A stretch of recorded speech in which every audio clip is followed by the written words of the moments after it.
Imagine, if you will, standing face to face with someone who has drained you of your vitality, manipulated your emotions, and wrapped you in a web of deceit so fine that even they have begun to believe it.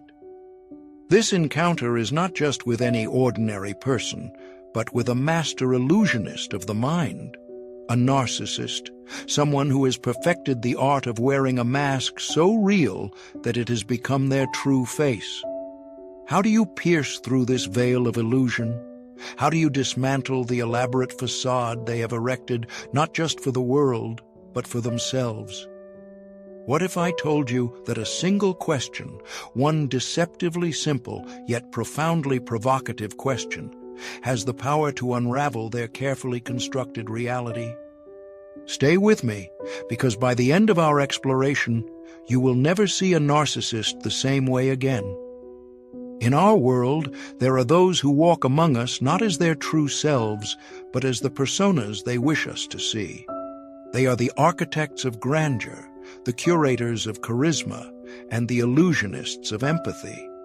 These individuals are not driven by a desire for genuine connection, but by an insatiable hunger for control. The most dangerous aspect of encountering such a person is that their charm and confidence often blind us to their true intentions. At first glance, they seem larger than life, exuding charisma and confidence that captivates and inspires. Yet, if we dare to look closer, we begin to notice the cracks in their veneer. Their words, though potent, lack sincerity. Their kindness, though grand, is conditional.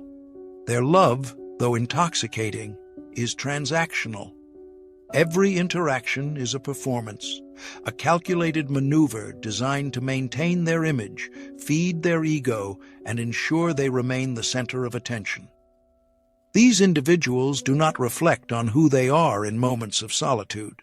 They do not seek personal growth, understanding, or self-awareness. Their gaze is ever outward, fixated on the eyes watching them, the admiration they crave, and the applause they cannot live without. They shape themselves to fit whatever role grants them the most influence and power. If that means pretending to be kind, they will. If it means mimicking empathy, they will. If it requires manipulating others into believing they are indispensable, they will. Beneath this polished exterior, however, lies a deep-seated fear, a fear they cannot acknowledge. It is the fear of being ordinary, of being unseen, of being nothing without an audience to validate their existence. You may have encountered such people in your life. A friend who always makes everything about them, a partner who twists every situation to their advantage, a leader who demands admiration but offers no genuine guidance, or a colleague who takes credit for your work while ensuring you remain in their shadow. Initially, you might be drawn into their orbit, captivated by the brilliance they project. But eventually, the cracks begin to show.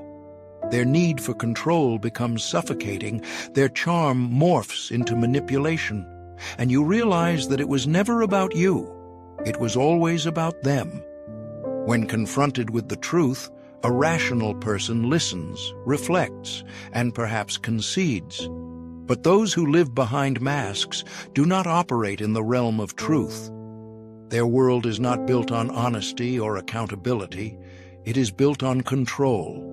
Control demands that they are never wrong, never questioned, and never exposed. Try reasoning with them, and watch how swiftly they twist your words, reshape reality, and turn the tables. You approach with facts, logic, and a genuine desire to resolve, yet somehow you leave the conversation doubting yourself. How did this happen? How did the truth become so distorted? Because their power lies in their ability to manipulate perception. They do not seek resolution, they seek domination. They are not interested in understanding, only in winning. Every conversation is a battlefield, every disagreement a war to be won. They employ every weapon at their disposal, guilt, blame, deception, to ensure they emerge victorious, not by proving themselves right, but by making you question your own perception of reality. They will never admit wrongdoing, never acknowledge the pain they cause, never take responsibility. Instead, they rewrite the past before your very eyes. "That never happened," they say. "You're too sensitive.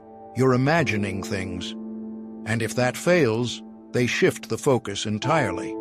Suddenly, it's no longer about what they did, but about how you reacted.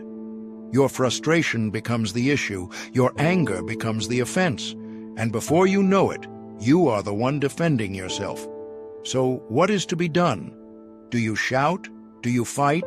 Do you lay out every piece of evidence, hoping that logic will force them to see the truth? No, because there is no winning a game that is designed for you to lose. Their defense is not built on truth, it is built on illusion. And illusions cannot be dismantled with reason alone. The moment you seek validation from someone who thrives on denying you of it, you have already given them power. The moment you beg them to see what they refuse to acknowledge, you have placed yourself in their hands. The key, then, is not to force them to admit their deceit, but to step outside the game entirely, recognize their tactics, and refuse to engage on their terms. When you do, something remarkable happens. The illusion begins to crack. There is a way to disrupt the illusion, a way to make the mask slip without raising your voice or engaging in their endless game of manipulation. It is not through anger, not through arguments, not through desperate attempts to force them to see the damage they cause. No, it is through something far more powerful, a question. One question that reaches beyond their defenses, that strikes at the very foundation of the false reality they have built. Because beneath the grandiosity, beneath the charm, beneath the carefully constructed image, there is one truth they cannot escape. They do not exist for themselves. They exist for the reaction of others. Their power, their identity, their very sense of self is not rooted in who they are, but in how they are perceived. Take away the admiration, take away the validation, and what remains? Nothing. An emptiness they cannot face, a void they cannot acknowledge. And that is where their greatest weakness lies. There is no need for confrontation, no need for accusations, no need to list every manipulation, every deception, every moment they twisted reality in their favor. Because the moment you do, they will turn it back on you. But ask the right question, and they have nowhere to run. Ask the question that forces them to look into the abyss they so desperately avoid. It is not a question they expect.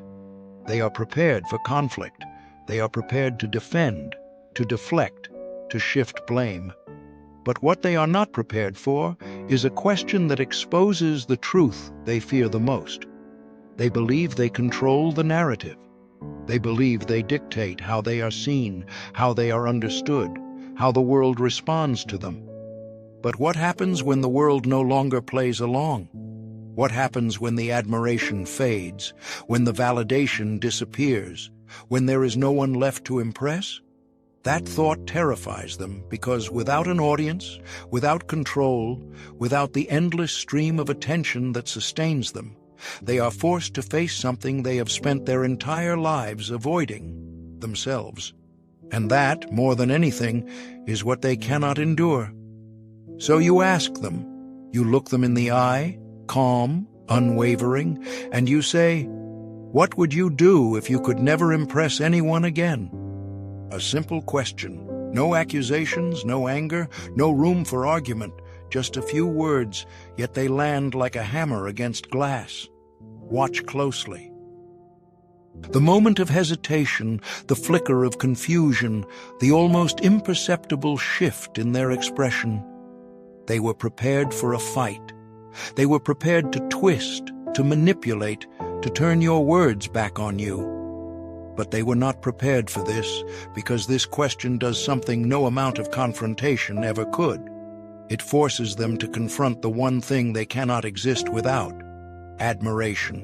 They might laugh, brush it off, pretend it doesn't matter, but inside, something is unraveling, because for the first time, the spotlight is gone. The applause is silent, the audience has disappeared, and in that silence, something terrifying begins to creep in. A realization they have spent their entire lives avoiding. They are nothing without validation.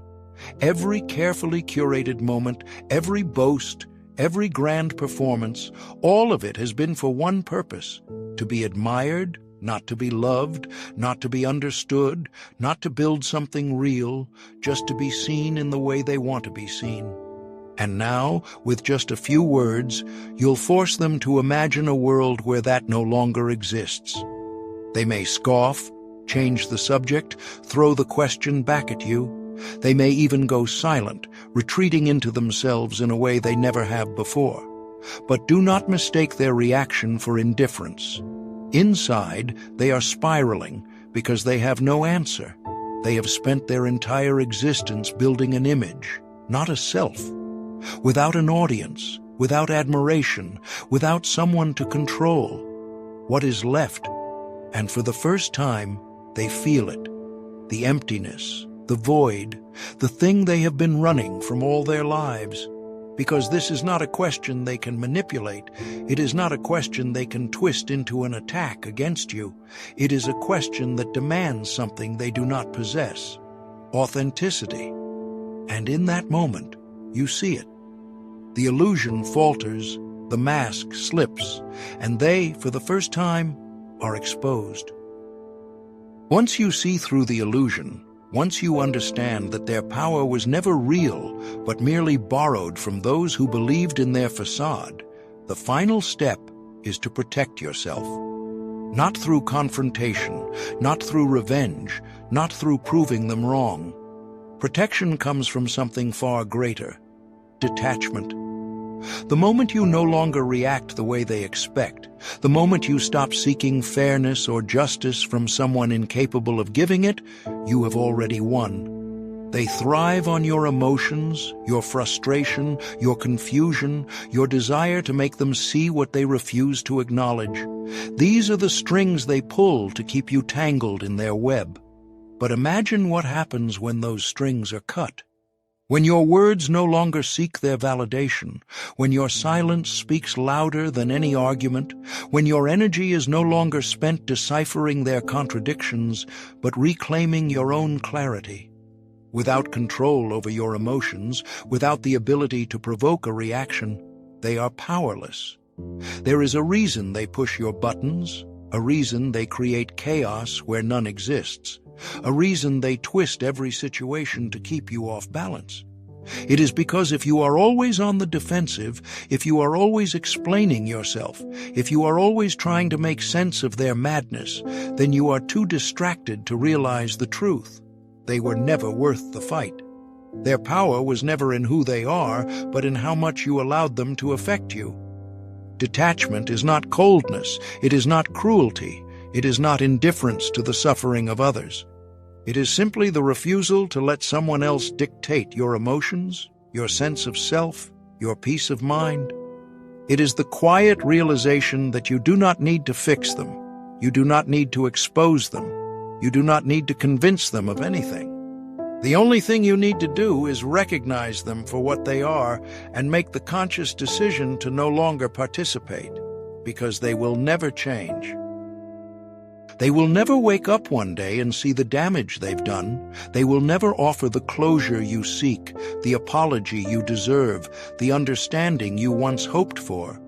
But you can change. You can take back your power, your clarity, your peace. And once you do, there is nothing they can do to pull you back in. So the next time you stand before a narcissist, remember this: you are not their pawn. You are not their supply. You hold the power, and with the right question, you can take it back. And that, my friends, is how you expose a narcissist. Stay strong, stay wise, and never forget, their greatest fear is being seen. Thank you.